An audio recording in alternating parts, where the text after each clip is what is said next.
Okay, welcome back to the Florida Boat Guy. I hope everyone enjoyed the Bimini episodes and that trip. For now, I am back to work, working on boats, which is mostly what this channel is about. Behind me, I've got a 1987 Mako. It's an old boat, but these Makos, one of the reasons I chose to film this one, are extremely popular. They're going for crazy amounts of money for these old 80s hulls. They're built like a rock. The fiberglass is extremely thick. And this guy's completely redoing this boat. So first step, as usual, is to get the tank completely cleaned out, and he's going to get the repower done and redo all the woodwork and everything that's going on here. So anyway, that being said, anybody has any comments about any ideas for my next long distance trip on the Grady, shoot me a comment or a note, and we'll get that next one planned. In the meantime, I'll be here in the Florida jungle working on this old Mako. Okay, so what makes these old Makos so popular is one, the build quality, and two, the hull. Listen to that, it's like a rock. But anyway, you've got a relatively deep V entry, and then on the back end, and this I believe is a 23, but relatively rounded hull, so you get a somewhat efficient hull with that deep V entry. And that's the same reason I like my Grady-White. These boats are built like absolute tanks. Okay, all finished up on that Mako. I'm up here in Hernando County in Weeki Wachee, and took a quick moment to stop here and look at this marshland. All the houses around here are built about 20 feet off the ground. I was told the last time a storm rolled through here, all of this marsh behind me was about 15 feet underwater. That has to do with proximity to the Gulf of Mexico right down the road, shallow water there, no barrier islands, and then all this low-lying marsh, which is why it looks like this. But this is the real Florida, and luckily I'm getting a little bit of overcast, so it's not too hot out here today. But anyway, cool old Mako. Those boats, like I said, they're not much to look at, but they have a cult following, and it's cool to see one getting fixed up. So I've got one more down the street here in Weeki Wachee. They're going to be done for the day. Today I had the pleasure to meet and visit with 101-year-old Col Ken Beckman. Ken survived 48 combat missions and B-17 bombers during World War II. Ken served as a chief navigator for the Air Force and flew both Presidents Truman and Eisenhower. After retiring from the service, he was a lead aeronautical engineer on legendary planes such as the C-131 and C-5. When I asked Ken how he made it to 100, he simply said, "I did everything wrong. It was pure luck." Paper did an article on you, and that's what I read. So Which paper? Well, it was in. When you called and said you're 101, I looked up your name and it showed up. I think it was the St. Pete paper, and it's celebrating your 100th. Oh, uh-huh. Yeah. So, but yeah, loads of people hit my 100th birthday. Still sailing.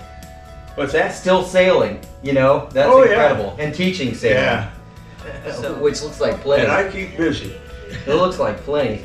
So when you navigated, okay, so let's go back to the 40s. Yeah. When you navigated, were you doing that full time? Like wherever the president was going, were you on rotation as one of the navigational pilots? No, I was just one of many navigators. Okay, so they rotated through. It's not like today that has a no.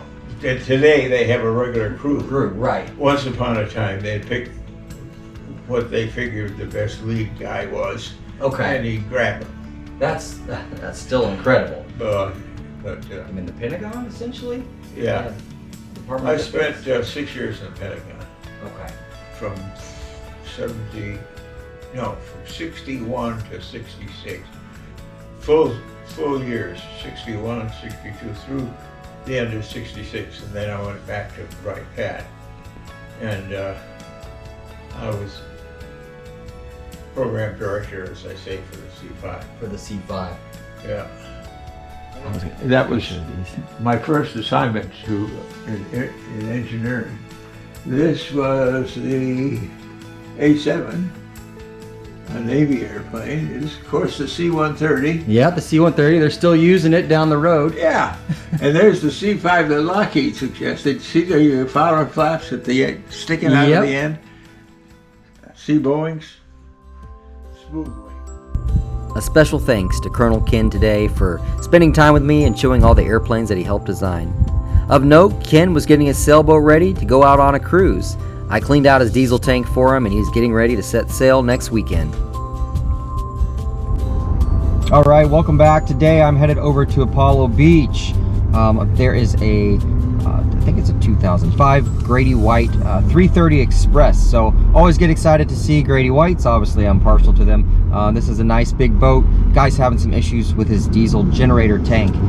He's in Mira Bay in Apollo Beach, which is kind of a master plan community, gated. It's absolutely beautiful. The funny thing, it's in Apollo Beach, but it is where the city dump is. It is where the city coal power plant is. It is on the back side of the bay. It is difficult to get to. There is lots of commercial traffic. So, but I will say the Mira Bay development is absolutely beautiful. I will take some video of it coming in there shortly, and we'll take a look at this Grady-White as soon as I get there.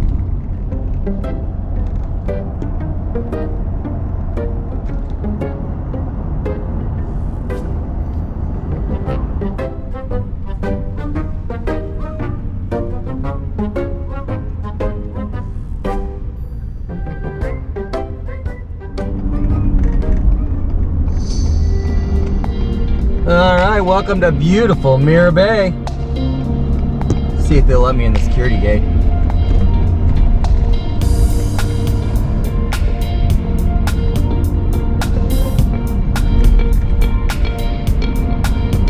Now, I do think they have done a beautiful job with this development.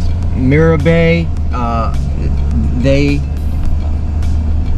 have a great HOA. You can see these houses are beautiful. But you will see home for sale, home for sale, home for sale on the other side. Oh, here's another home for sale. Oh, another one, two of them right next to each other. Another one on the left, for sale. Why is everybody putting their house up for sale in Mira Bay? I have questions. Possibly the location. But anyway, as you can see, it's a beautiful place. And these homes are gorgeous, and a lot of these have canals and access to the water behind them. So if that's something that would be appealing to you, I would say this development is very pretty. So almost at the customer's house, we'll get onto that Grady-White.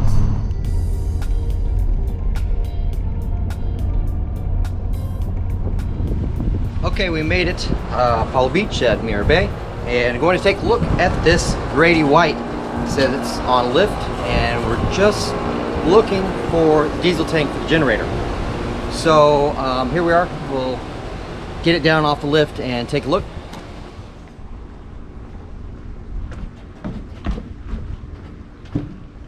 That's cool. Valve thruster.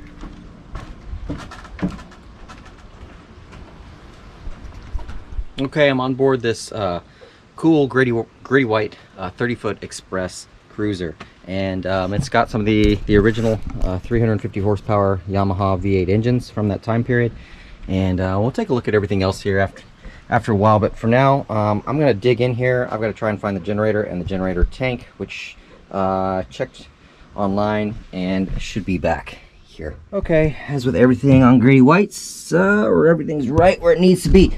So this little guy with the cover on it, that's a generator. Looks like he probably has a new generator in there. And diesel tank, sending unit, right where it should be. Access to all the seacocks, both fuel filters for the engines, fuel filter for the diesel generator, and all the batteries. So that's what I like to see. Get those screws out, pull that sending unit. We'll get this tank cleaned out. Okay, at the helm of this Grady-White, I don't plan here to be too long because he's got the curtains all up. It is steaming hot in here. So we'll make it relatively quick, but they are still building these Express 330s just the same way today as when this boat was built. This is really cool. I love how all the electronics, you push a button and this hydraulic ram brings it all up, or you can just put that back down. Also a little bit of security there. No one's gonna be stealing your stuff because it's down below. Some wraparound seating, center captain's chair, and air conditioning vents if you want this space to be air conditioned. That's amazing. So quick trip below. And it is a massive cabin space for this size boat, especially with that deck space in the back. You've got all this area underneath here for another full-size bed, electrical panel, obviously your air conditioning, microwave, sink, refrigerator, stovetop, cabinets, some lighting above.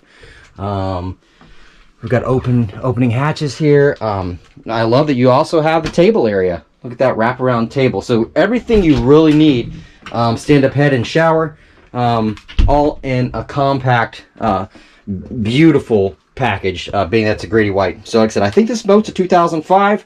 Looks like it's in pretty good shape. Tons of storage down there.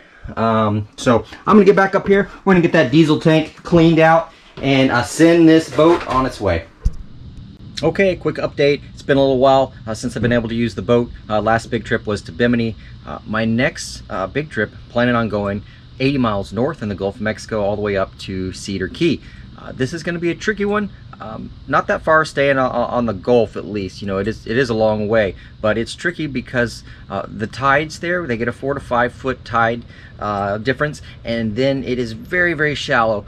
So it's going to be a navigational challenge, let's just say that, and I've got to hit it just right with the tides to even get up to where their courtesy dock is.